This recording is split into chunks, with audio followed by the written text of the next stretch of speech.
Alright guys, ayun na. Okay, yan na tayo. 36. Kukunin natin yung 36. Tapos pag uwi natin sa bahay, syempre, alam mo na. Kung sino yung maabutan natin na gising pa sa mga pamangkin ko.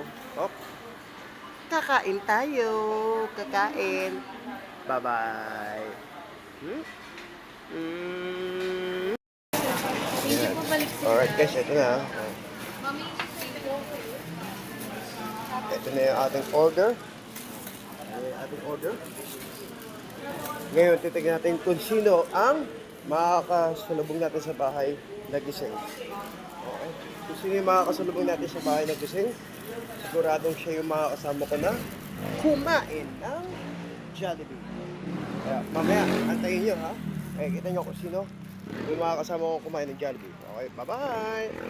May laman niya, may laman. And guys, medyo hindi tayo inabot sa sabaw. Ay, hindi tayo inabot sa kain. Ayan. Okay. Bibigyan tayo ni boss ng sabaw.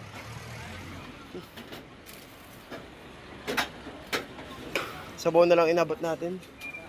Gabi na kasi. Wala na. Wala na din po. Okay, maraming salamat.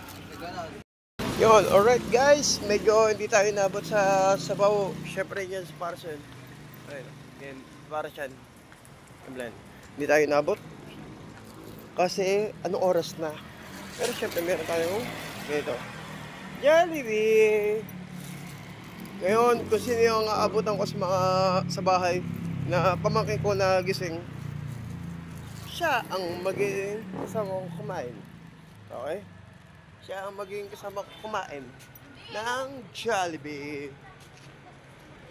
Bida ang sarap. Wow, bida ang sarap. Okay, bye-bye. Okay, yun. Nandito na ako. Siyempre, ito na ako. Jollibee ulit, ha? Jollibee. Eto na. Nandito na ako. Siyempre, sa mga lugar ng buksan mo na. Okay, ayan, oh. Tignan mo, oh. Okay, nandito na. Na ako, sakto. Naku, Oh. na kami. Alright, ayan na. Okay, eto na. Siyempre, nandito tayo sa lugar ng aking mga pamangkin na gising. Ayan na. Walang Ayan, pasok tingnan. pa. Sabi ko nga, di ba, unang mag-message. No, ayan, sa kanila na. Ayan. Sleep Diba? well, guys. Diba? Nauna pa silang kumain. Wala pang ano, talaga nagbukas na kagad, okay? Ulitin ko, ayun na.